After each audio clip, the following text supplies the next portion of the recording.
Bonjour la famille, bienvenue sur Masolo Kimbang TV. Suivez-nous sur YouTube et tapez Masolo Kimbang TV.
Singe Afrika wa bakanda mutatu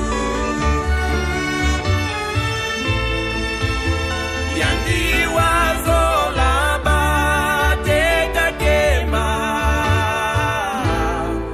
Singe Afrika wa bakanda mutatu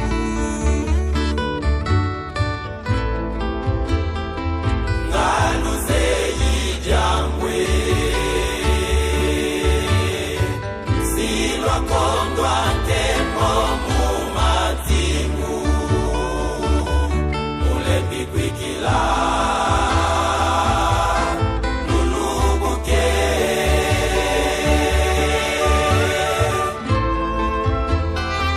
Ngaluze yijangwe Tout ça. Nsambu zange mfumu wetu Yesu Kristo yo zola kwa Tata nzambi wase yo ntwadi wa Tata mwanda wa velela bika kwa masikilanga munaito tu kwa yelevu se ye mwana Tata mwanda wa velela. Amen.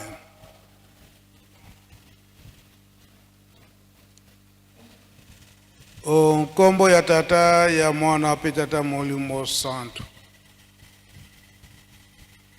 Lelo tozali na deuxième journée na Biso ya Milulu ya le 29 juillet l'an 2025. Oyo biso nyonso toyebi ete date wana epesameli na biso baminganga pe biso ba pharmacien solo soki tolobi te baminganga na ba pharmacien ndenge tolobelaki yango lobi ndenge pe bolobelaki yango lobi ezala baminganga oyo ya lingomba to ya mokili mobimba ezala ba pharmacien ya lingomba to ya mokili mobimba. Papa d'angenda liloba na ye tango nyonso ete likambo oyo Tata Molimo Santo oyo bazali kokabola na mokili mobimba ezali te mpona biso kaka bakimbangiste kasi na bapakoni na bango nyonso pamba te mateyi oyo bango bakopesa kato bazalaki kopesa yango mpe tozali koreproduire ezali ete pona kobikisa mokili mobimba. Lelo yo date ya le 29 juillet epesameli biso baminganga pe ba pharmacien. Otango wana bango misato bazalaki kotonga Yerusalemi. Ngumba wana ya kotonga Yerusalemi na roi Salomon pe papa Salomon papa de alungana kiangani nkolo Yesu yende esengelaki atonga yango tango baki balubieke to tonga Yerusalemi soki to tongi Yerusalemi te mpasi kozala na biso ye moko papa de alunga na lobi ete tokotongaka na biso kasi na mosika bikateli kasi esengeli mbala oyo mouvement na mouvement bamata na Yerusalemi baya kotonga na kati na Yerusalemi yango ye moko atikalaki kobanda nanu na bandeko na biso ya faki na le 6 juin nde atikalaki kokabula na papa Simon Kimbangu kiangani esika yo kotikala tala okotambolisa chaque fête boye yango bakaboli biso nyonso batu na badate oyo foto mataka na Yerusalemi te okotonga Yerusalemi makambo mibale oyo tokokomelaka awa mabondeli mpe kotonga Yerusalemi yango ekomi tour na biso solo tata molimo santo papa Simon Kimbangu kiangani banda l'an 2023 alobaki ete tobandeli na 0 donc koloba ete makambo mingi oyo ebombama tata molimo santo tata Simon Kimbangu ngonga nde ekoki mpona koyekola yango a partir ya l'an 2023 ndenge alobelaki yango ndenge ayaki koloba ete toyeba bokoko ya tata Simon Kimbangu ya mama mwilu mpe bamvoala misato koloba ete etambolili na bango yango nde bazali kolakisa ndenge nini tokoki kotambolela po ete tokoka kolonga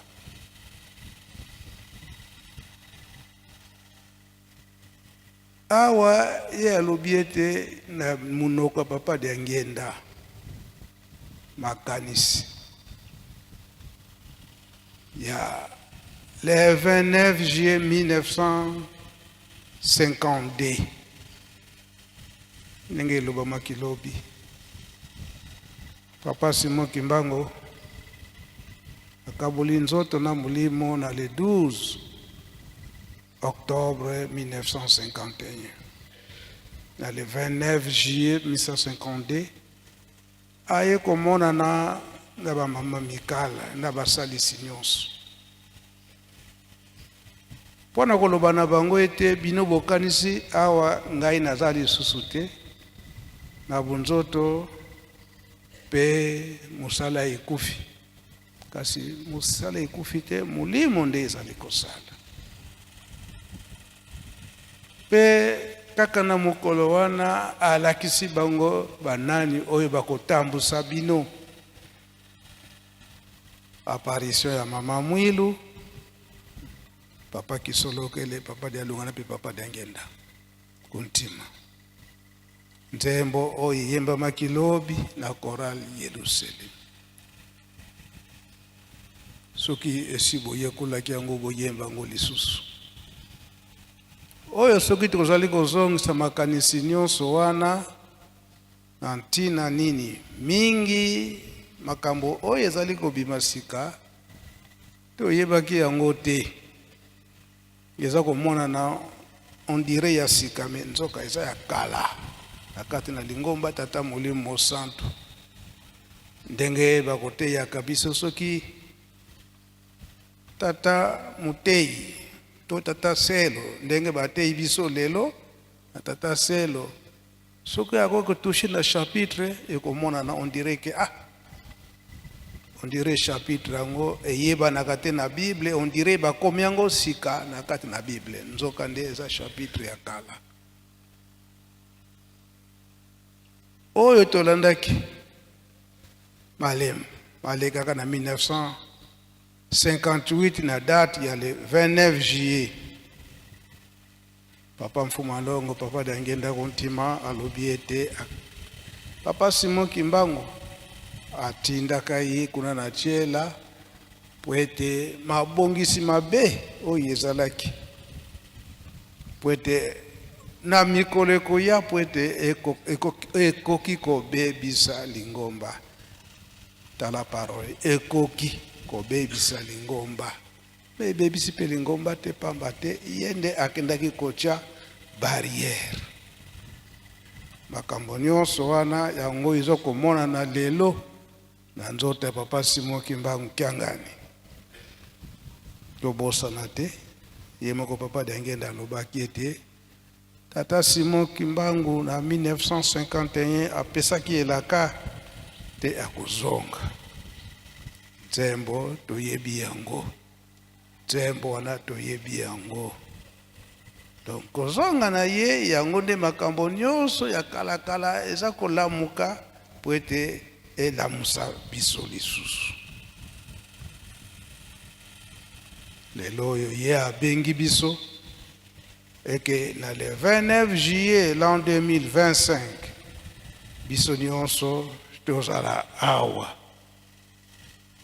donc nyonso wana makambo nyonso wana eza na ntina pe azongisi pe likambo ya barrière koloba ete oyo ekoki kosalama na kati na lingomba ya mabe po ete ezwa nzela te molimo mosantu esi akangi nzela korali Yelusalemi soki bosi retrouve boyembela biso nzembo wana Tangwa mfumu wa uilungidi Zaya oso ikembela Tangwa mfumu wa uilungidi Zaya oso ikembela Bila kyadi yedinu yekenda Yesu wafila wafondwa kwa tatu nyanza Bila kyadi yedinu yekenda Nguza wafila wafondwa kwa tatu nyanza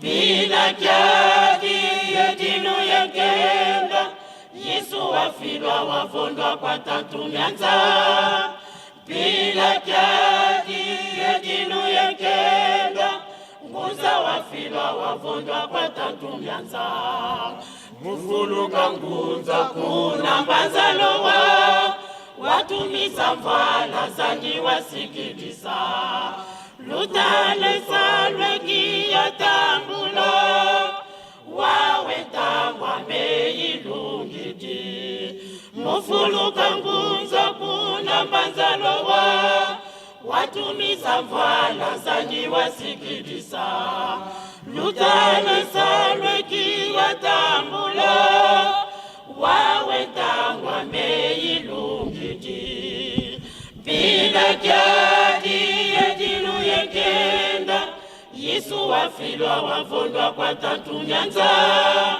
Bila kyadi yedinu yekenda Nguza wafilwa wafondwa kwa tatu nyanza Bila kyadi yedinu yekenda Yesu wafilwa wafondwa kwa tatu nyanza Bila kyadi yedinu yekenda Nguza wafilwa wafondwa kwa tatu nyanza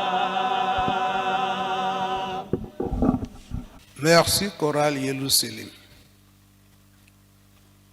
moko na bino apusa na awa po aloba na lingala nzembo wana elobi nini ebandeli tiki no suka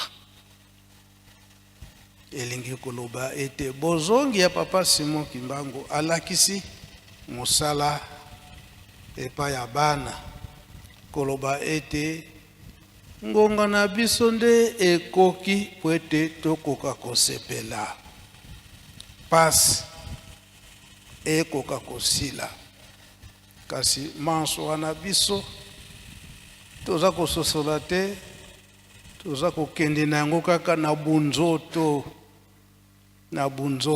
na kati na lingomba na bunzoto na ndenge nini tozali kosepela na batitre oyo bazali kopesa biso tozokanisa molimo te tozokotala kaka batitre ndenge baza kopesa biso na biso baminganga papa Diangenda alobaki boye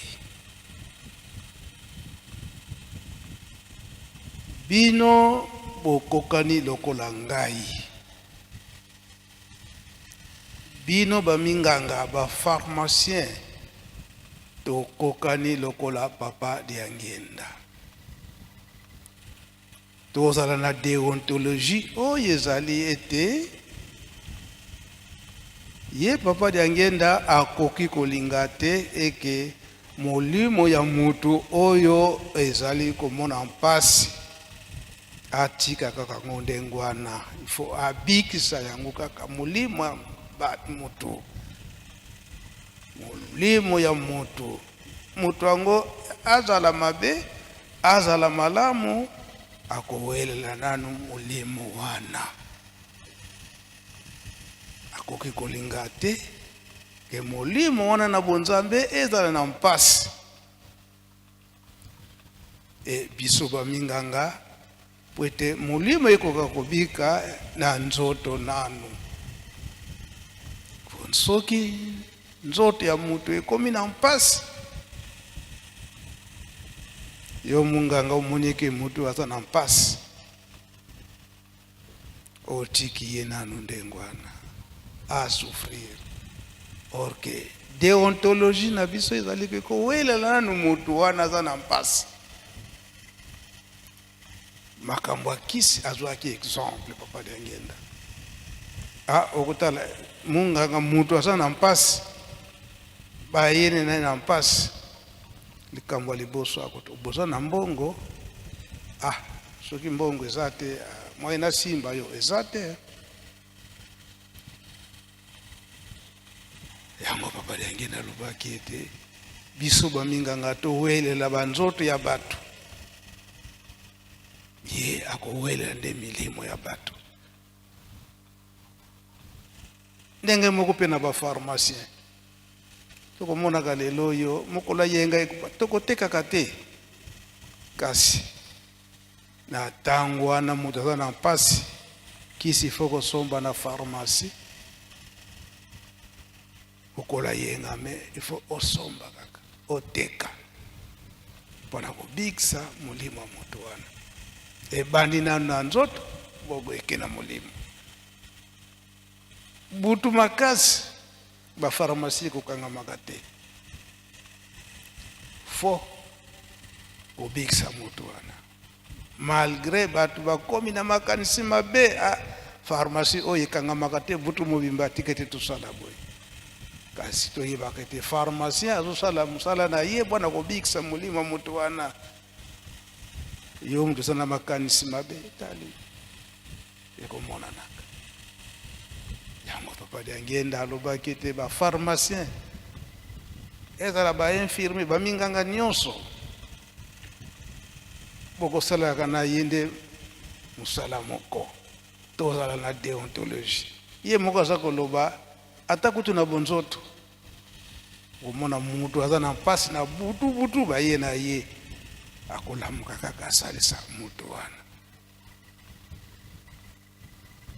yango biso baminganga bapharmacien tokanisa nanu esika wana oyo papa mfumu alongo to bamvoila misato bazali kotia biso na periode surtout periode nde ya mpasi ya koleka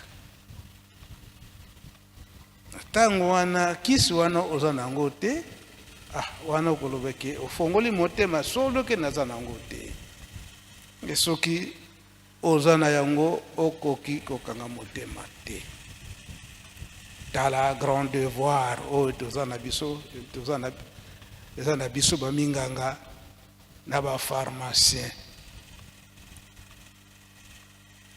me lokola mpe ezali mpe vocation osali pharmacie mpona kobikisa milimo ya bato baminganga toponi domaine wana mpona kobikisa milimo ya bato kosala mpe teke mosala yango ekomi mpasi boye tika na abandoni mosala oyo nakende kosala mosala mosusu me eza deja vocation oyo yo oponaki destin oyo oponaki yokozonga nsima te yango papa babandaki koloba papa diange nazolobaki ata mpasi yango ndenge nini biso tokozongaka nsima te ebino mpe baminganga ba pharmacie to ko kozonga simate ana déclarer faillite po batu baleki mutungisi mingi pona kudefa esi opona nzela wana tata nzambe si apointa yo tala musala ya pasi oyo toza nango biso baminganga na ba pharmacie tozonga nsima te tokende kaka liboso ata pasi yango ndenge nini tata nzambe ayebi ndenge nini nakobongisela biso oyo papa liangenda alobi ete musala oyo bino bokosalaka yango mpe ya kosalaka. Donc vous êtes des collègues. Tala ozala collègue ya nzambe mkumba nini wana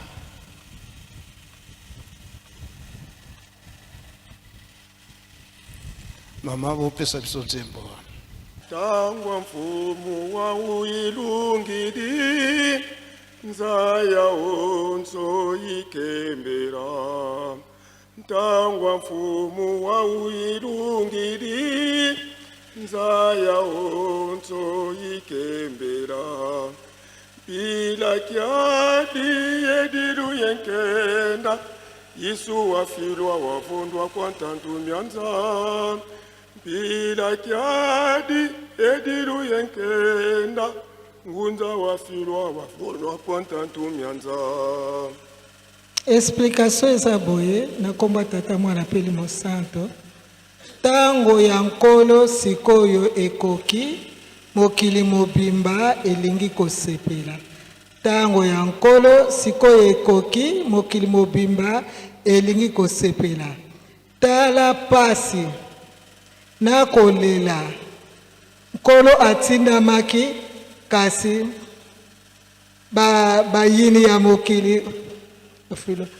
ya mokili baboma ye nkolo Yesu atindamaki na mokili kasi bayini ya mokili baboma ye tata Simo Kimbangu ntoma atindamaki mpe na mokili tala mawa na kolela ntoma atindamaki kasi baboma ye epai ya bayini ya mokili na bandeli tala nkolo atindamaki na mokili kasi bayini ya mokili baboma ye tala ntoma donc papa Simo Kimbangu atindamaki na mokili kasi bayini ya mokili baboma ye mufulu kangunza kuna mbanza lowa wafisa mvwala zani wasikidisa lutalesa lweki yatambula wawe ntangwa meyilungidi mufulu kangunza kuna mbanza lowa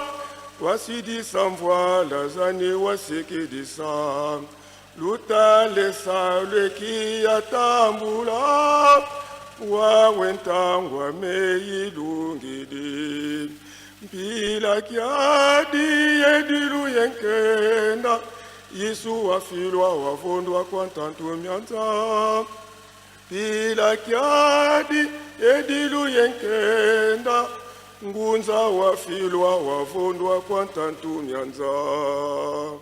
Tango papa Simo Kimbangu asekwaki akendaki na lowa abengisaki bamvwala na ye pe apesaki bango lotomo ete mosala oyo batikelanga siko tango na ngai ekoki refre kaka ndenge moko tala pasi na kolela kolo atindamaka kasi bayini na mokili baboma ye tala pasi na kolela toma atindamaki awa na mokili kasi bayini baboma ye yango wana. Merci bokoki kozonga na bino tolandi nzembo tango papa Simo Kimbangu abengisaki bamvwala misato na mama mwilu rappel ya liboso mai oyo apesaka bango na mbanza ngungu na le 3 Octobre wana ndengo wana nde bakolandela mutu na mutu na musala na ye mama mwilu musala na ezalaki ya kuencadre bamvwala misato maso oyo toza koloba ndenge esalamaki na nkolo Yesu ndenge ekomama na Bible yango mpe esalamaka na papa Simon Kimbangu mama mwilu mpe bamvoala misato yango tokosenga papa Elebe na papa Kabemba boya wete botangela biso ba chapitre wana pamba te ba chapitre ezali mama na likambo papa Simon Kimbangu na lo wakuna na présence ya mama mwilu alobi na bamvoala misato mutu na mutu a respecte musala na ye mutu na mutu a respecte musala na ye yo mama mwilu okozala kaka témoin pe bambangi ya munene ba mama Mikala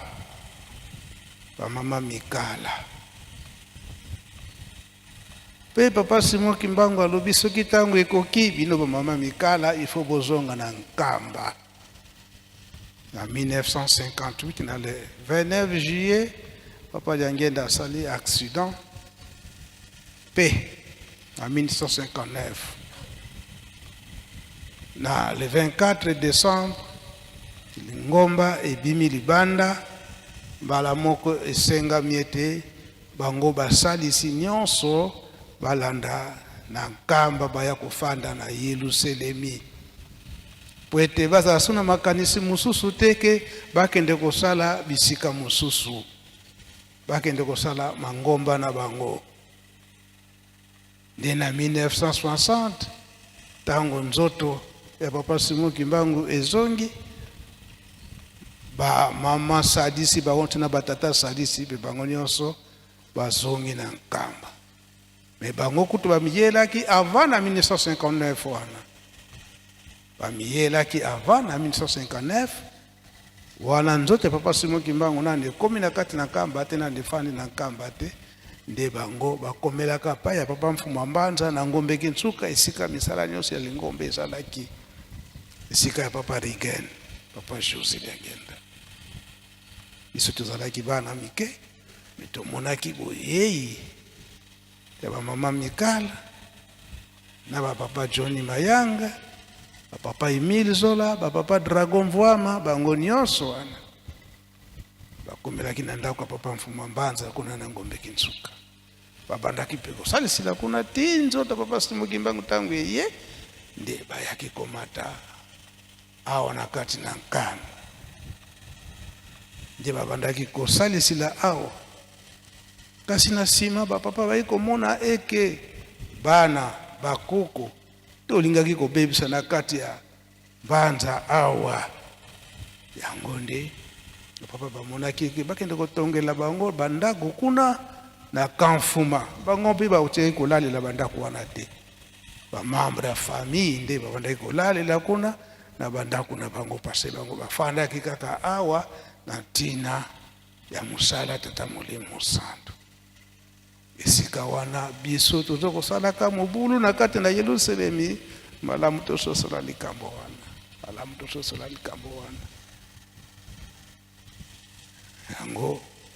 yango tokota na bapapa pasteur na bachapitre na biso wana oyo sikoyo biso nyonso bana tolingomba boyeyi ya bamvoala misato tango babandi musala nzembo eyaki kobima na 1972 na tango ya retraite otango wana bangunza bakanisaki donc badisciple tata Simon Kimbangu bakanisaki ete papa Simon Kimbangu tango akozala te bango nde bakoyingela menzoka nde bango te bana pona nini bazalaki ya kokoka te na bunzoto na molimo nani tokokaki te yango ezokomona na lelo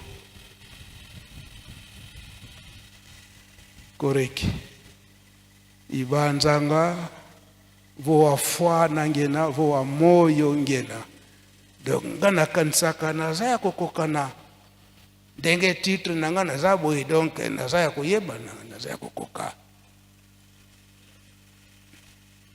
tozo kokanisa eke na molimo ndenge naza koteya ndenge naza koloba kasi na bangonga mususu na bosani bonzambe na tie makambo mususu ka naza kokanisa ete na nzoto pe na molimo nazali ya kokokana menzoka nde naza ya kokoka te na miso ya Tata Nzambe. Tala lelo tokomizongisa biso nyonso yango papa dangeni alobaki ete komikitisa Tata Nzambe nde akotombola yo. Toye biso nyonso po ete ayamba biso akokisa biso na esika oyo ebongi ngai na yo ezala na bonzoto ezala na molimo koreki Ibazanga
soki boyebi yango na lingala pe boyeba pe na lingala akanisaka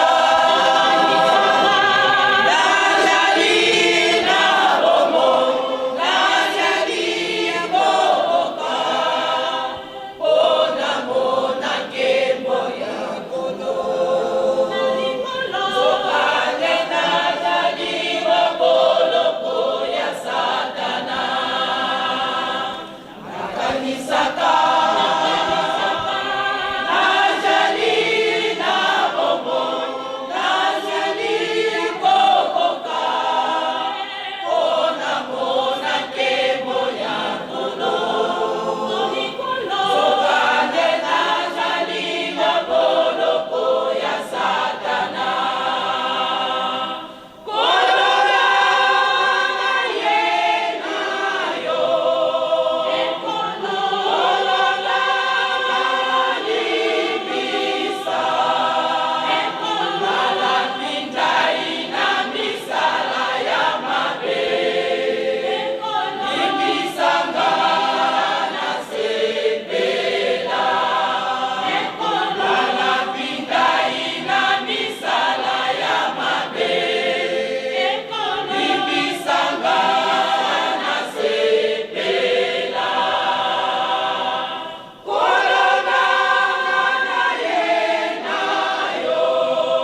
Merci Yeluselemi, merci Koreki, merci Faki. To sengi bolimisi. Lelo yo na manso oyo tozali kosala, oyo tozali komona surtout na ba réseaux sociaux. Biso tozali kokanisa eke tozali kosala malamu. Kasi nzoka nde Satan kokanga biso mubimba nde yangwana. Awa tomoni Tata Molimo Santo Papa Simo Kimbangu Kyangani na ye moko nanu asengi bolimisi. Biso toza kosala musala wana asengi biso bolimisi, apesi biso ba action de grâce poto yebite o izali koyela biso liboso. Yango pe biso moko watoza kosenga pe bolimisa totia ndelo tozongela lisusu te na suka nzembo ya lobete biso nyonso tokoka kosepela totika mabe poete biso nyonso tokoka kosepela biso toza ko sala yango toza komona eke toza kotuka baninga tosali boye toza kosepela nzoka nde c'est satanique. Satan kaka mutaza komemba biso tozali kaka ya kokangama na misala ya Satana. Toluka oya malamu oyo Nzambe akosepela na yango awa tosengi bolimisi. Tata Mokonzi abule Papa Simo Kimbangu Kyangani combien de fois kazo senga biso bolimisi e biso pe awa toza koyamba bolimisi Tata Simo Kimbangu Kyangani Tata Molimo Santo pe biso moko tango toza kolobete tosengi bolimisi tokozongela lisusu te tozongela lisusu te pamba te soki tozongeli ndenge Papa Simo Kimbangu banda koloba ona misa 21 te makala ya moto ngwana ndi biso moko toza komisalela yango tosengi Papa Pasteur kwete batangi na biso ba chapitre wana tanana boya. Merci Nkolo, na kopesa biso maloba na mokolo malelo. Mokolo malelo tokobanda kotanga na Matthieu la chapitre 16 verset 13 à 20. Dans Matthieu chapitre 16 verset 13 à 20, tolobi la biso boye. Pierre asakoli ete Yesu azali Mesia. Yesu akei na mabele oyo ezali pembeni na Césarée, ville ya Mokonzi Philippe. Bongo atuni bayekoli na ye. Bato balobaka ete mwana ya moto azali nani? Bango bazongisi. Bato mosusu balobaka ete ozali Yohani Mobatisi. Ba mosusu Elia. Mpe ba mosusu Jeremia. To prophète mosusu ya kala. Kasi Yesu atuni bango. Bongo bino bokanisi ete nazali nani? Simon Pierre azongisi, yo ozali Mesia, mwana ya Nzambe ya bomoi. Bongo Yesu alobi na ye, esengo mingi na yo Simon, mwana ya Yohane, pamba te oyo alakisi yo makambo wana ezali moto te, kasi ezali nde Tata na ngai ya likolo. Bongo ngai nalobi na yo ozali libanga mpe na likolo na libanga oyo na kotonga eklesia na ngai.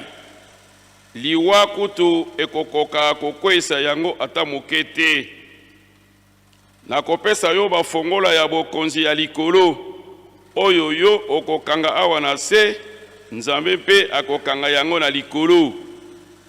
Oyo yo okofongola awa na se, nzambe mpe akofongola yango na likolo. Na nsima Yesu apekisi bayekoli na ye baloba na moto te ete ye azali Mesia. Na kombo na Tata na mwana mpe Tata Molimo Santo. Na kombo na Tata na mwana mpe Molimo Santo tolandi liloba oyo nkolo apesi biso na mokolo malelo. Likambo oyo batata bamama tovandeli awa ebandi na Yerusalemi ya kala kuna na Bayuda. Ntango likambo yango ekweyaki tomoni ndenge nkolo Yesu totangi awa ndenge azali kotuna na bayekoli na ye na lisanga esika bavandaki. Teste wana asalaki mpona koyeba soki bango bazali na ye bayebi ye mpe bandeko oyo ya mboka bango nde esika bavandi likambo yango ekweyaki soki bayebi ye. Emonanaki solo te ata bango koto bayebaki Yesu te. Ezala bandeko ezala bayekoli oyo nyonso bazalaki mpo bazalaki 12. Mais sur 12 moko kaka apesaki ye yano. Les 11 autres bazalaki na ye yano kopesa te ndenge batatonaki na oyo bazali koyoka na balabala. Nkolo Yesu na mboka kuna esika azalaki na Bayuda azalaki na libota. Azali mwana ya mama Maria. Toyebi yango. Tozali kopesa moke description ya mama Marie lolenge nini azali kozwa mwana na ye. Mama Marie azalaki mwasi moko ya komikitisa. Mama Marie azalaki mwasi moko azalaki na kondima makasi.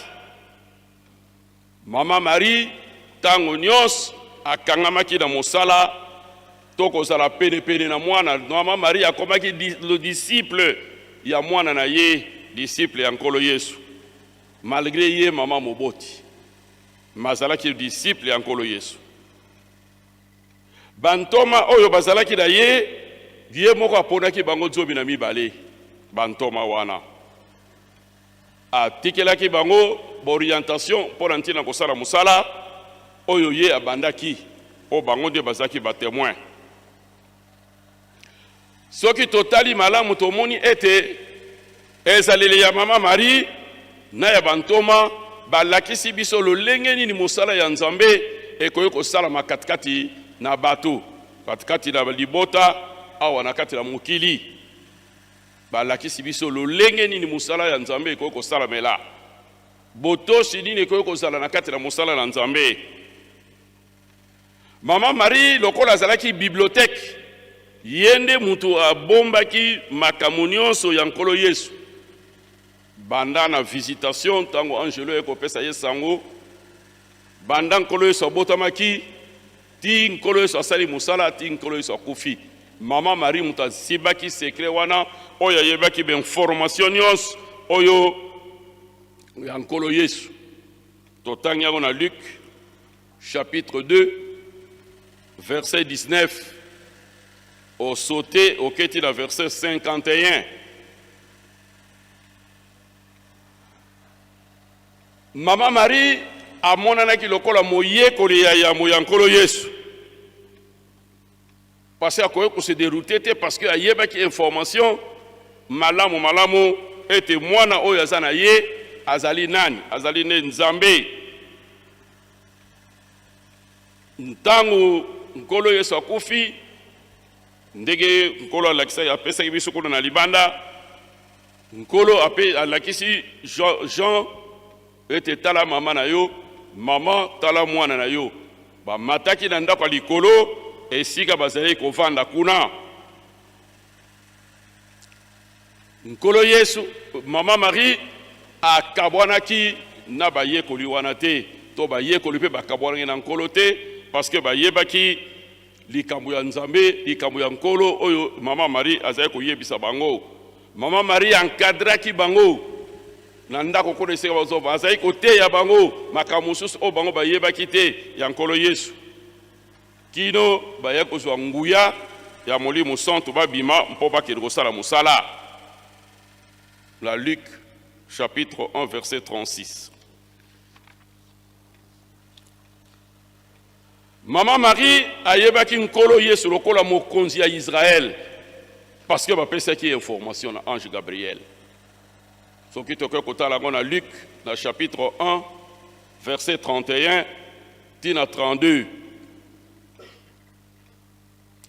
Nkolo Yesu, Maman Marie ayebi ete nkolo Yesu azali mobikisi ya mabota. Ce qui toke na ndakisa dans Jean chapitre 2 verset 5, mokolo fête ezalaki na Kana, ezalaki fête pe ya famille.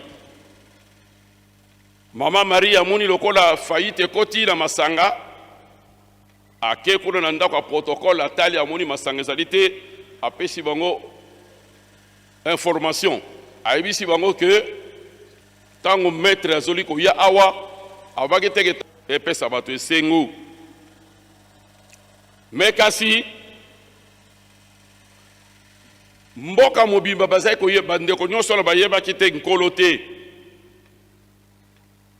Luc chapitre 8 verset 20 à 21. Nkolo Yesu azali koteya bato batondi baye kopesa information babi awa yo azali koteya tomoni mama na yo na tata na yo mama na yo na bandeko no bazali banda bazoluka yo. Nkolo Yesu aturaki mama na ngai na bandeko na ngai banani lisusu. Mama na ngai na bandeko na ngai ba oyo batondi ali boso na ngai o baza ko yoka liloba na Nzambe. Nkolo azali kolakisa biso débarcation ya musala na Nzambe na kati na libota pe na kati na musala na Nzambe. Mokolo mosusu bandeko ya mboka bandeko lisanga ya mboka ya nkolo Yesu balobi lokola yo fandi mingi na mboka na biso esenge na biso pe okende na Yudea okende pe kosala makamu soso sala pe bango kuna pe bamona. Donc bazali boa badoute wana mwa kotuka wana ya mike mike po ete liloba na Nzambe kokisama ete ntoma azaka mokonzi na mboka na bango te. Nul n'est prophète chez lui. Mokonzi ayeba na kate na kati la libota na ye bayeba kopesa ye valeur te. Dans Jean chapitre 7 verset 1 à 5, Mentoma azali mokonzi te okotanga na Marc chapitre 6 verset 1 à 6. Yangwana batata ba mama tozali komona awa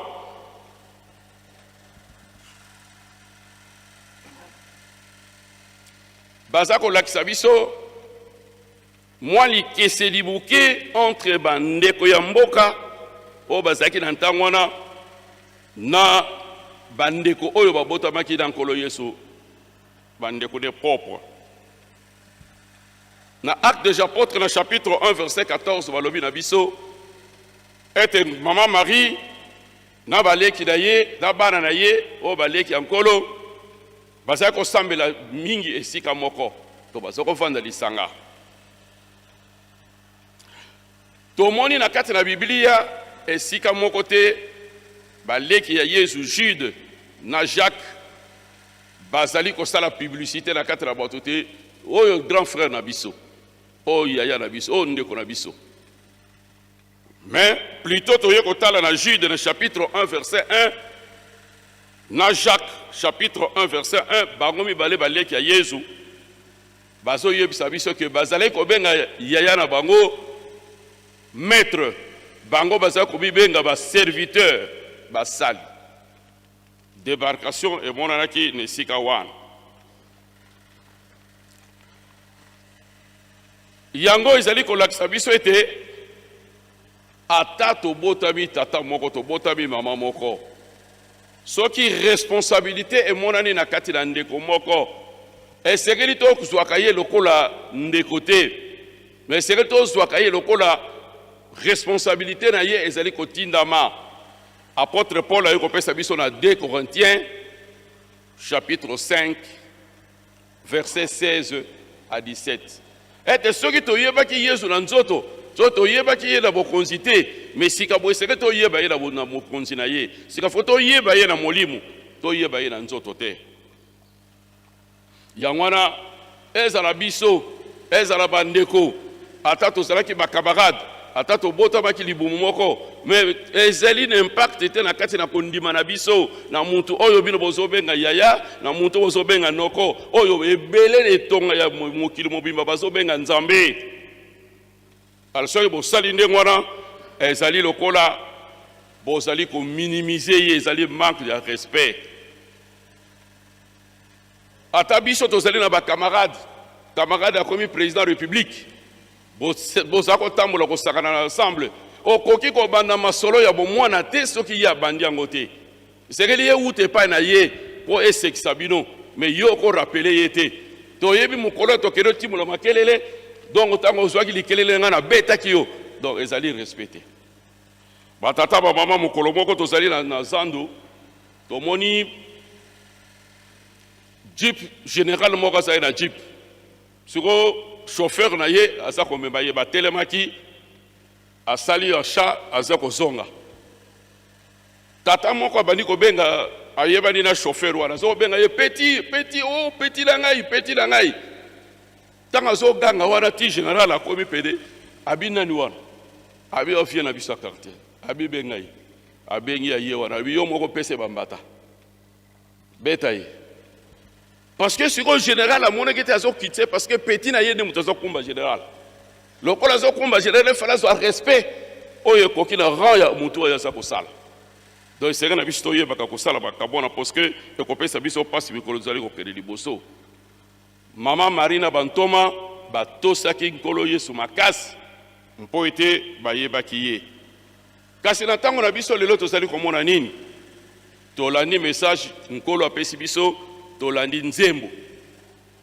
makanisi na biso oyo etie biso na boloko lelo nzoka nde makanisi na biso bato ezali likeseni monene na makanisi ya tata nzambe Esaïe chapitre 55 verset 8 à 9 makanisi na bato ezali makanisi ya nzambe te lolenge lola na se kabwana ndenge pe makanisi ya nzambe ezali nzambe amonaka musika pe na bambula liboso mais biso tomona kaka pene yango wana nkolo ayebisi biso dans 72 nde nze mwana retraite ebandaki makanisi na biso bato makanisi na biso ezalaki nini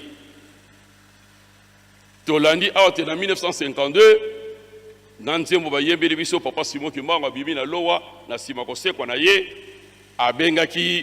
abengisi asololi na bandeko abengisi batata mvwala na mama mwilo na bolimu bakomi kuna esika bamama mikala bazaki na lowa alakisi bango baye bakoti kosala musala wana continuité ya musala ndenge balakisi biso na kati na nzembo awa mema kanisi ya batata baye bazalaki kuna na ntango wana promesse papa Simon Kimbangu apesaki bango te bakozonga awa na mokili na biso tango bango bazongaki bayambami na papa Diangane na Kinshasa baye awa na NKAMBA na papa Mfuambanza na mama Mwilu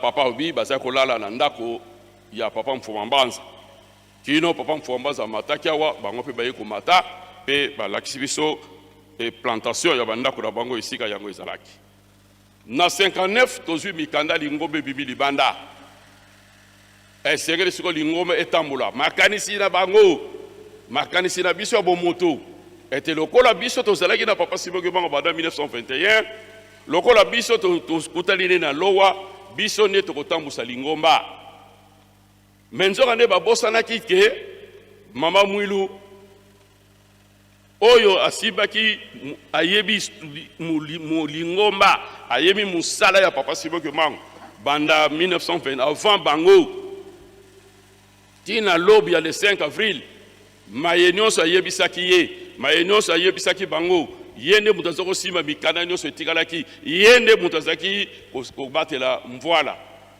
ye mutu ayebeki secret ya musala ya mwana moko na moko ndenge papa Simon Kimbangu atikelaki bango mais bango basepelaki te babi te ye azalaki na 3 ans amonaki tata na ye akoyeba mpenza histoire ya tata na ye te esengeli na biso baye tovandaki na papa Simon Kimbangu esengeli biso totambusa lingomba yango wana na 1959 na le 27 avril papa mama Mwilu ntango azosala remise na papa Dialungan et na papa Mfumalongo papa Mfumalongo asepelaki amonaki yango te ezalaki pasi mokumba na pona ye komema amekaki koposer moi résistance na mama pona kotala ke don ntango na bango ekokaki te akimaki ake koyebisa papa Mfwambanza mais ntango papa Mfwambanza ayaki atuni mama pona nini oza kosala biso boye mama tuni ete papa kiangani yo likambo nazosala yo yebi yango te parce que ayebaki histoire pe étape na étape ndenge nini yango ekotelema pote musala yango ekokende liboso ndakisa ayebisaki mama mwilu ayebisaki papa Mfwambanza ete tata na ye atikaki bukumba tata na atikilaki mukumba okoki kobima na mboka oyo te kino nani kosalama okovanda kaka na kati ya mboka na nkaba esalamaki mpe bongo papa Mfwambanza atikaki kobima te ayebisi na papa Gulutu avaki kosala examen na poto alekaki awa akutana mama mwilu apesi histoire ndenge tata na atikaki ete ntango okoma na poto makambo ekozala boye okuta na roi okoyebise mpona ntina na mboka na biso ya Congo makambo wana esalamaki bongo na ntango mpe ya papa Diangeda mpe ayebisaki ete solo responsabilité ya Lingomba etikali na maboko na yo papa Diangeda esalaki mpasi toyebi histoire nde bapesaka biso abaki na tata asala mokanda mais ntango papa Kulutu amonaki mokanda nasepelaki te ayebisaki ete non fallait pas osala makambo wana na papa na biso lokola ebongisamaki mpo na yo esengeli esalama mpo na yo donc bayebi likambo yango ndenge nini ya bokonzi ezali kokende mais lelo ezali kokamusa biso mpote Lingomba ekota mobulu ekota nkindakina mpo na ntina na succession mpo na ntina na bokonzi eza eloko mosusu Lingomba eza eloko mosusu ata tosalili bokonzi kuna me ya kosuka kaka na kati na Lingomba alors me batu bakimi kosambela bakimi Lingomba mpona ntina na bokonzi nzokande autre Paul azoloba na biso na Hébreu na chapitre 10 verset 25 tozala na ezaleli ya kokimaka mayangani na biso te me tozalaka esika moko mpo topesanaka toli biso totiki kosambela mpona ntina na bokonzi me bokonzi yango tokotia yango wapi Lingomba epekisaka motu kosambela te Lingomba mpe kopekisa bokonzi te me bokonzi ekopesama na molongo ndenge yango esengami yango na batata ba mama esenge na biso tozala na susi ya Lingomba tozala na susi ya orgueil na biso te tozala na susi ya soki ya kolia to ya komela te me tozala na susi ya Lingomba parce que ye moko papa Simoki bongo azwaki Lingomba azwaki bonheur te azwaki bokonzi te toyebi mpasi lini azalaki nango tino na kufa na ye bankole bazali na biso tozali komona bango awa 37 000 familles bazwaki bonheur te bazwaki bokonzi te lokola ndenge biso tozali kokufela yango lelo yango wana esenge na biso toprotege Lingomba tobatela yango ndenge batata batikilaki biso yango mpo te kosunga biso na makambo koya liboso lelo mokonzi atelemi ezali papa Simoki Kiangani Molimo Centre esenge na biso toyeba ye mpe totosa ye parce que awa nde place makambo nyonso esukaka mais soki totie maliki yake ntango tokokende kuna mutu moko akende nano kuna te mpo ya koyebisa biso nini elekaka kuna ekozala na biso pasi occasion epesali biso yango toyeba papa Simoki Kiangani totosa ye mpe tosalela ye mpo te oyo etikali ye nde akobongisela biso na nkombo tata mwana mpe Molimo Centre nkolo na telemi nkombo na Nzambe tata mwana tata Molimo Centre batata ba mama bandeko likambo ya tata Molimo Centre ezali likambo moko ya monene parce que yango nde ekoumela 1000 ans ou bien 1000 générations soko tata Molimo Centre alobi na 2023 tobandi à 0 ezali likambo ya ekosakolama pendant 1000 générations na ebandeli koningana esengelaki ezala mais esengeli mpe biso toyeba makasi penza sikisiki likambo ya tata Molimo Centre batata ba mama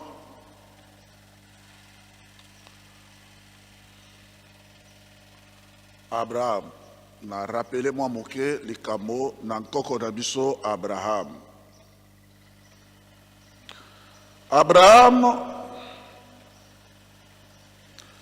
Dans Genèse chapitre 17, verset 18 à 19, Abraham a kabati richesse na ye nyonso ya zalaki na yango.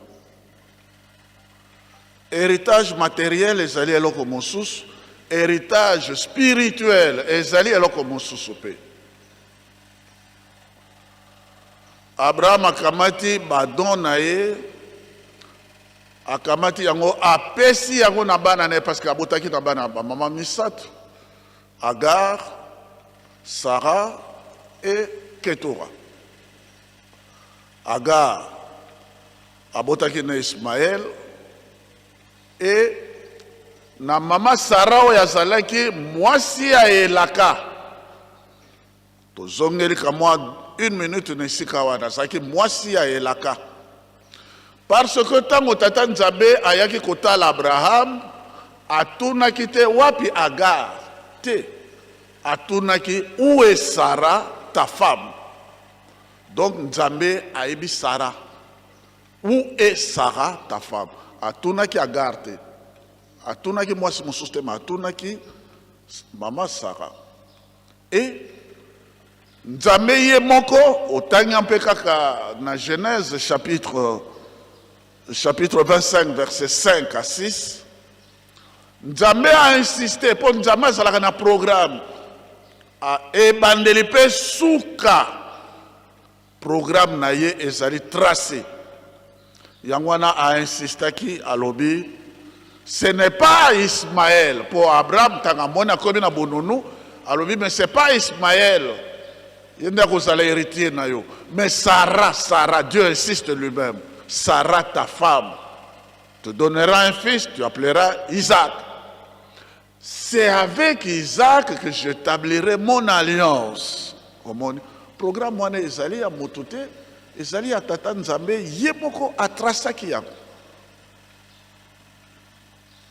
Abraham kutu alingako akanisaki Ismaël, akanisaki kutu Eliezer qui était son toloba même adoptif, enfin, à qui serviteur naïe, Moka Damas. A dit non, avec Sarah, tu auras un fils. Abraham a botaki na Ketura, après la mort de Sarah, etc. Toyebi yango, yesa na kati ya Bible. Mais Abraham a pesaki bango biloko na bango nyonso, akabola ki bango, tout ce qui était héritage matériel. Isaac peut avoir qui oyaï. Mais la Bible dit, na esikawana na pesibino, Abraham a éloigné ki bango bazala mosika na Isaac. Maman Sarah peut insister qui, alobi na Abraham alobi, le fils de l'esclave, Ismaël ne peut pas hériter avec mon fils Isaac. Donc, héritage spirituel, et zalaki na mama Sarah na Isaac. Et à continuer na yango, ti, toye komona entre Esau na Jacob, et puis, eyeko bima na Jacob, na postérité à Jacob, et puis, eyeko mona na komona Israël, etc. Donc, il faut toujours voir héritage matériel, héritage spirituel. Et ça est différent. Le problème, il y a succession, et succession en pouvoir, et succession, et ça est makaboming, mais succession, il y a pouvoir spirituel, et ça est le lenge mosus, nandengo bisotoza komona, il y a matériel. Ceci dit, tata, maman, likamo ya tata molio mosantu, et ça est likamo oyo biso esengeli biso, toyebela yango à fond. Lelo bana na Israël bazalaki koloba na nkolo yesu alobi ayebisi bango alobi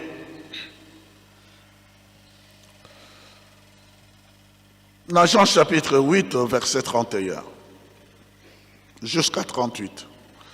Nkolo yesu aza koloba na bango esengeli na bino boyeba solo. Soko bino boyebi solo, solo ekokomisa bino bonsomi. Bango balobi biso tozali bana na Abraham, biso tozali na biso bana libota na Abraham, tozalaka na biso baombo te. Bino bobosani ke oyo asalaka lisumu azali moombo na lisumu. Soki bino boyebi ngai nazali nde mwana ngai nde moto nako soko na kangoli bino bodji bosobi. Mais nkolo Yesu aye koloba lisusu oyo alobi ngai nazali solo. Nzela pe bomo ngai nazali solo. Mais nkolo Yesu aye kobakisa na Jean chapitre 16 verset 13. Alobi nakoke ne pas na tata nakosenga na tata akotindela bino bosongi mosusu. Tango mosongi akoya akomema bino na solo nyonso. Donc ce que yebi tata molimo mo santo te et que ça no passe parce que dans likolo Lucifer asalaki lolendo na est contre le Saint-Esprit. Ya kanisa ki ya yebi nyonso lolendo wana et comme qui est borné likabo na tata molimo santo na solo na lola yeba ki angote po dans un orgueil. Tango ya kweya wana se akomi mitelengana. Bon. Biso Basalé koye biso d'ailleurs nkolo Yesu alobaki yango na Matthieu chapitre 28 verset 28. Bino boke na kote ya bato na kati na mokili mobima bopesa bango libatisi na kombo na tata ya mwana pe ya tata molio mosantu. Ayebisi a posé bango clairement fondation il y a Sainte Trinité. Il y a le Père, il y a le Fils, il y a le Saint-Esprit. Bango misat bazali moto moko na kati na nzambe moko. Père, Fils et Saint-Esprit. Parce que côté biso ndenge wana. Et tu yebi yango parce que ça na kati na Bible. Mais ce qui est en Apocalypse chapitre 21 verset 7. Et lobi na biso nini. Et Apocalypse chapitre 21 verset 7 et lobi sasa yepi nazali kosala makambo nyonso tu ya sika. Et biso toyebi kuna na Matthieu 21 43 ete bokonzi na likolo e kolongola makati na bino e kopesa mela libota mosusu. Bokonzi na nzambe e ye kati na biso. E ye alobi nazali kojalisa makambo nyonso tu sikabo ya sika. Oyo biso tobungisaki nzambe aye komonisa biso na yango. Tata Kimbangu mwana na ya liboso apesi komo kisolokele. Oyo ebungaki eye emonani kati na biso. Ya mibale dialonga na bilaka bikokisami. Ya misato papa diagenda. Mais papa Simon Kimbangu alobi ete ngai na kobota bana 1918. Oyo ezali kolobama ezali ya solo pour oyo bobulu tozali na yango makambo nyonso toye nango à partir ya l'an 2000 oyo alobaki ete turbulence ekoya na kati na mokili pe na lingomba likambo ya tata molio mosantu na kobota bana 1918. Tango papa diange na toza koyoka yango pe na ba message ba toyoka ki yango. À partir de 1921 wana papa diangenda azalaki kokoka kosimba papa Kimbangu te tango ya bani mosala na ye. Aye kosimba ye le 9 août 1939 na boma. Tala ekar ya bambula. Mais chaque fois que papa Kimbangu azali koya kotala mama mwiu na ba papa, eh bien papa Koloto asimi papa Kimbangu. Papa Mfumambanza asimi papa Kimbangu. Mais papa Diange na soko asimi ye loboko ezali konzonga azali kokokate papa Kimbangu azali koseka. Et ça là qui maman mwilo pasteur yoka ki na kati na message. Papa Kimbangu alobi bayaya na basasirisa ki mosala na bango. Mokuma oyo ezali ya ngai ekokoma mokuma na yo. Mais il faut mériter. Soko mériter yango mobeko oyo soko tosi okozwa ndingisa kosima ngai. Donc déjà na kati na ndako mama mwilo azali koyoka d'ailleurs ye mpe mutu abetaki ngonga ya liboso azalaki ndenge batangeli biso mama Marie ayebaki ba secret nyonso wana mieux que ba yekolo ba yena sima. Ayebaki que mokumba ekozala epai na papa diangenda. Yende moto akobema mokili. Ayebaki te papa Kimbangu akobotama na 1918 yende bango mibale bazali moto moko. Mais maintenant biso tozali ka koloba Nzambe azali alpha et omega. Soko yo kimbangiste. Yo yebi ete oyebi tata Kimbangu moli mo centre. Oyebi papa diangenda mwana moli mo centre.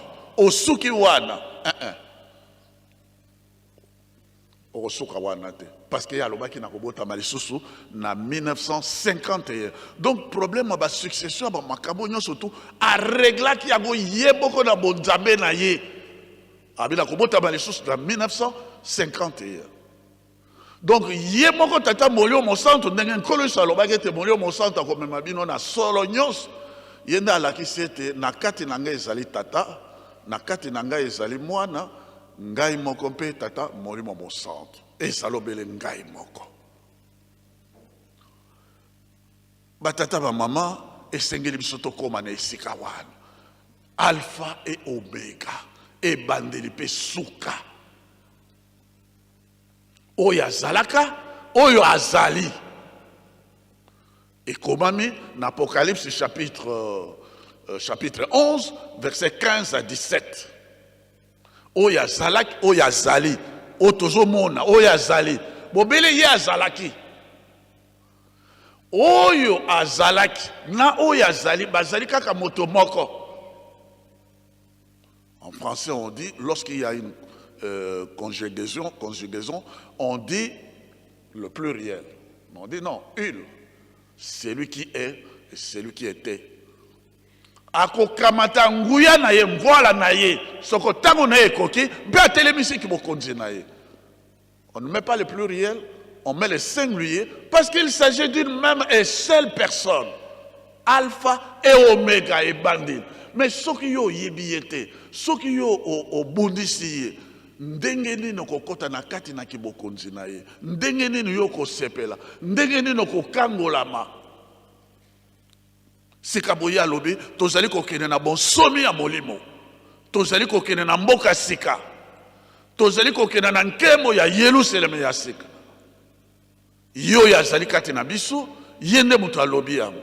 Kolo salobaki, soki boyebi ngai nazali solo, soko yebi ngai okozwa bonsomi.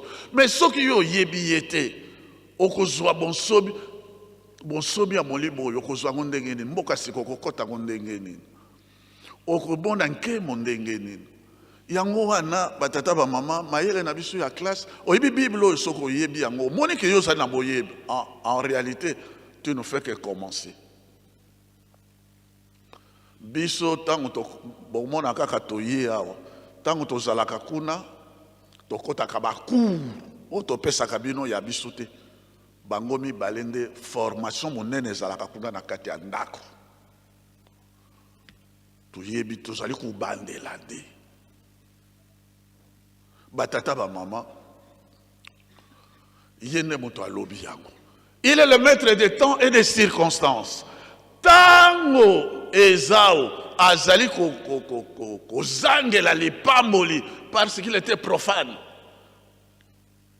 Être un héritier est une chose. Prendre possession de son héritage ezali kabomosus. Mais ce que zali ko respecter ba règle, ba valeur ya héritage wanate oko zangela yango lokola ezao ezaki fota nzamete ezao Jacob ayibaki te. Yangwana batata ba mama esika biso tokomi tozala baele.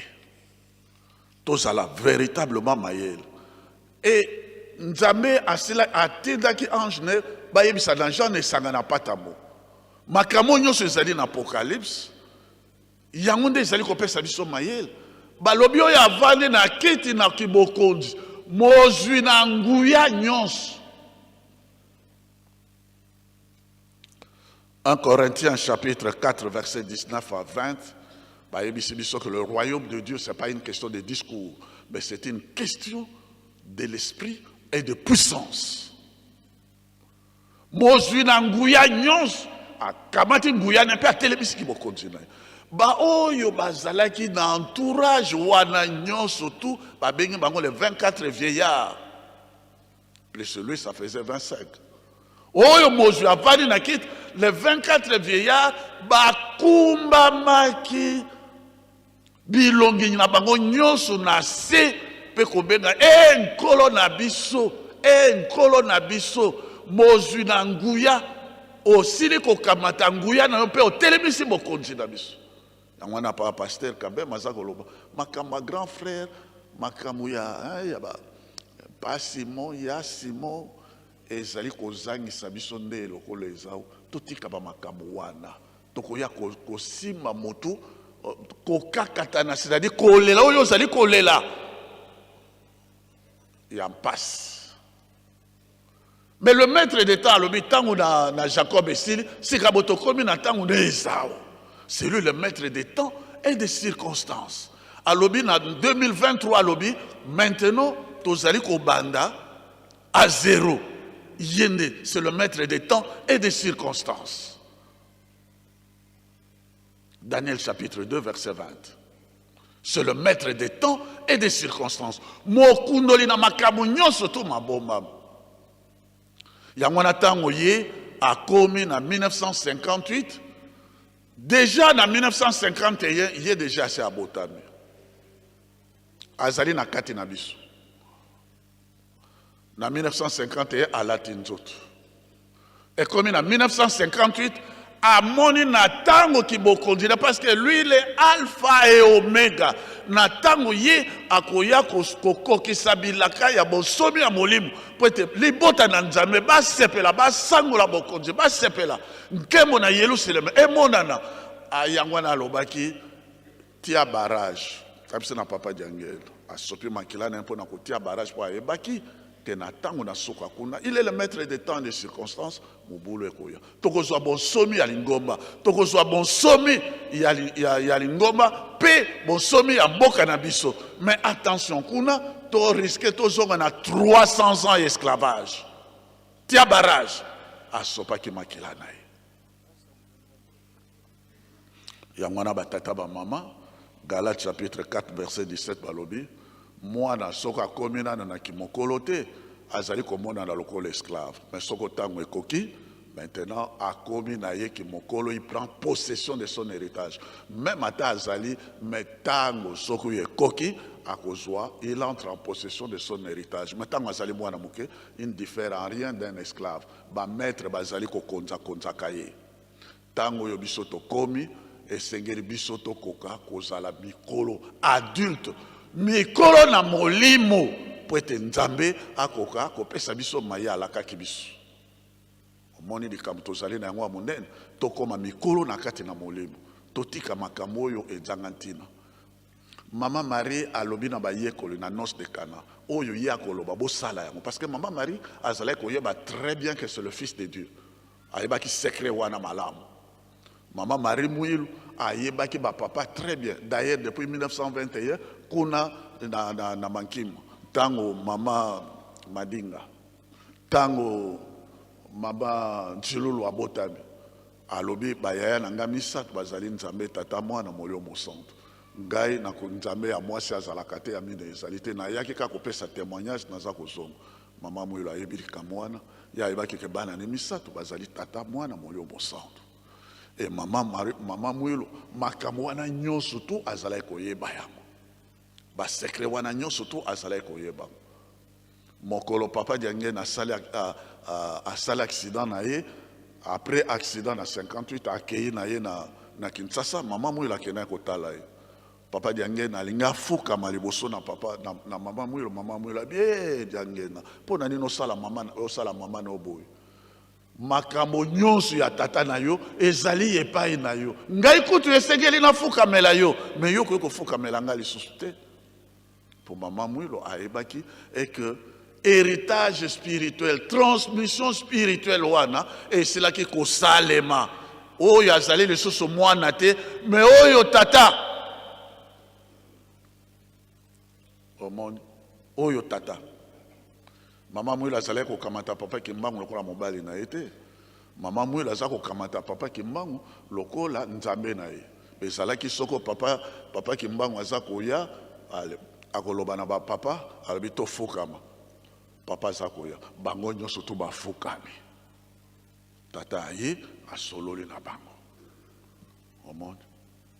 Sika boye ndenge pasteur Kabemba lobi to longwa na bunzoto to kamata makama molimo na sepelaki mingi tango biso to salaki 5 mois na Congo Brazzaville tango na tusite na papa Mokonzi abule to salaki na papa Katemo ba papa Mundudu biso nyonso to salaki voyage wana na papa Ntimba biso nyonso to voyage aki mais bandeko to salaki voyage tango biso to komaki kuna na côté ya Ngaboma tango to komaki kote ya Ngaboma kuna likolo kote ya Bangala okomona batu wana kuna même atana ba pigme kuna kote ya Bangala bazale ko benga surtout na Ngaboma kuna esika biso to kenaki papa kena ko tangisa mingi likamu ya Melkisedek kuna ba ko benga kaye papa Simonte nkoko Sibo o benga ye kaka nkoko bango nyonso kuna kaka nkoko.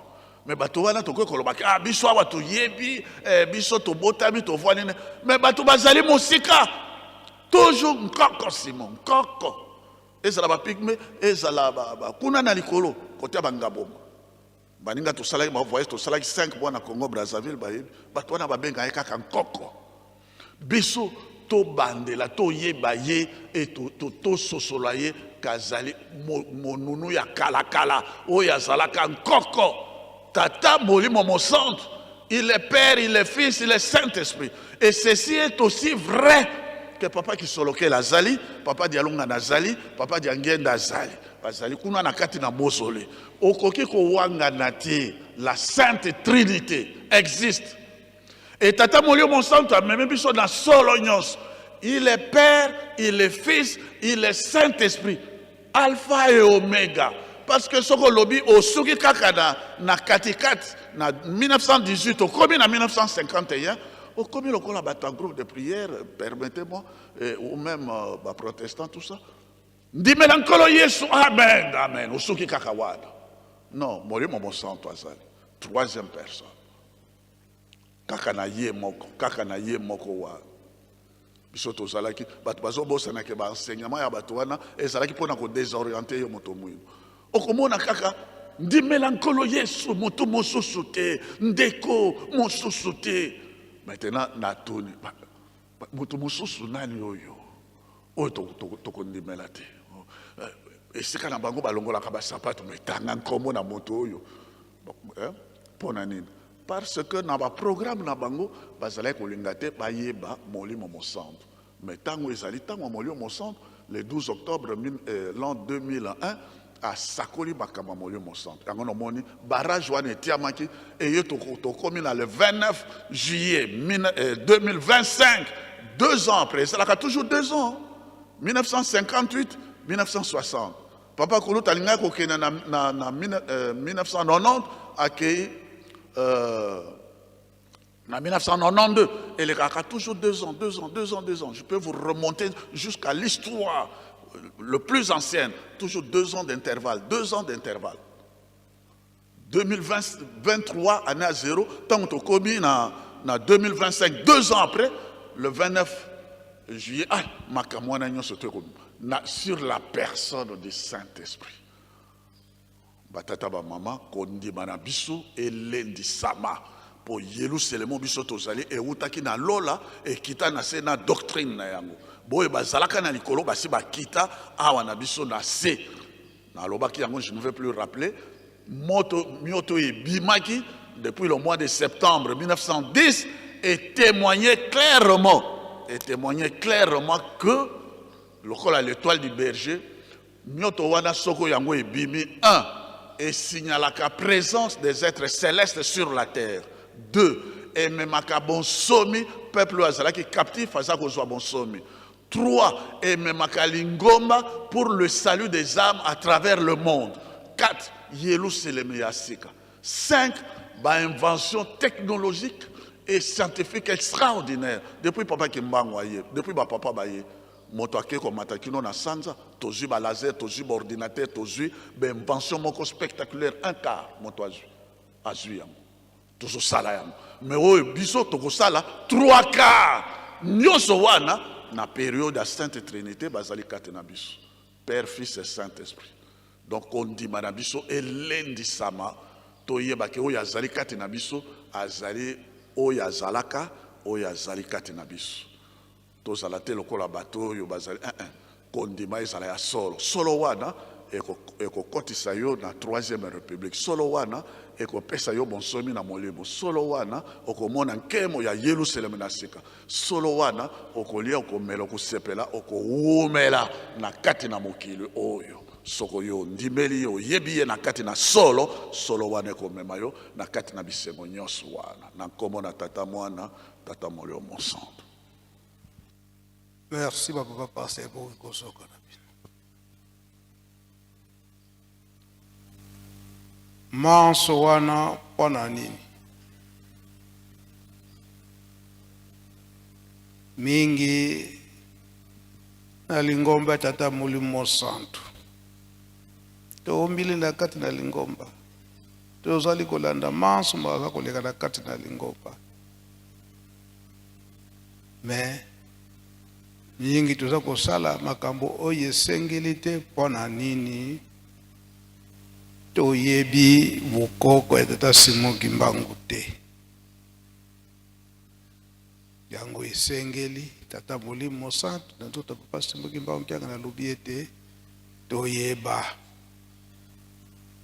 bokoko ya Tata Simoki Mbangu. Tata Molimo Santo ye azali nani alingi nini posana yeke biso nyonso tokoka kobika mena nzela nini tokobikela akoba tata balobaki kaka makambo misato bolingo bibeko pe misala yango biso nyonso tokobikela soki totosi makambo nyonso wana biso nyonso tobiki na biso.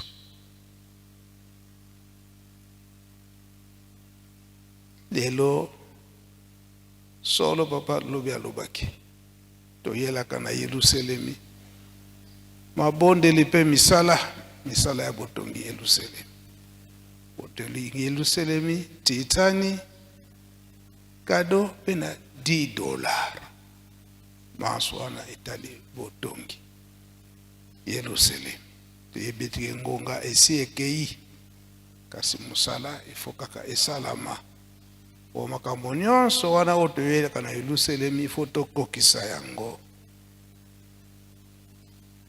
Bamama toza na mukumba makasi biso bamama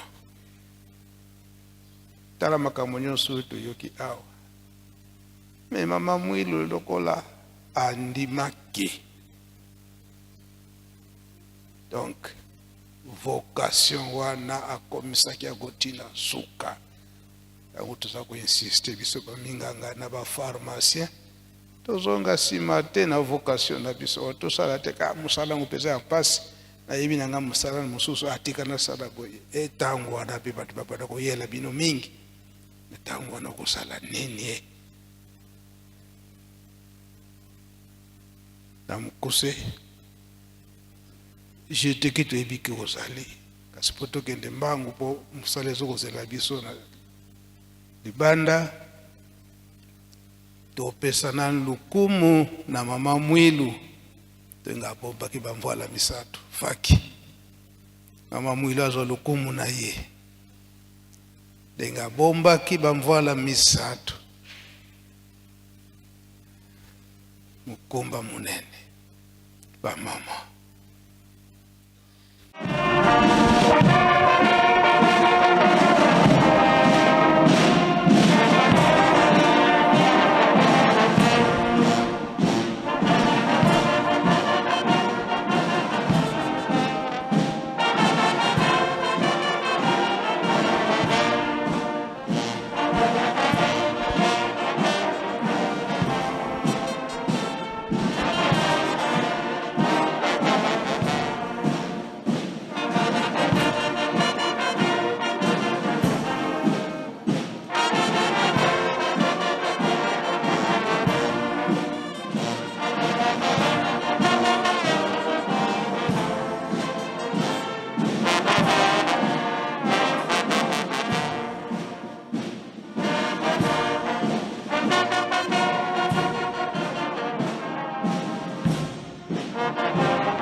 Merci Faki, to silisi bo kombo tata mwa pe tata molimo santo. Amen. Bika tokubike no moko tatonda lusiku musu tutambuli kwa sedeto muzola kwa se ye mwana tata mwanda velela munkumbwa se ye mwana ye tata mwanda velela. Bonjour la famille, bienvenue sur Masolo Kimbang TV. Suivez-nous sur YouTube et tapez Solo Kimbang TV.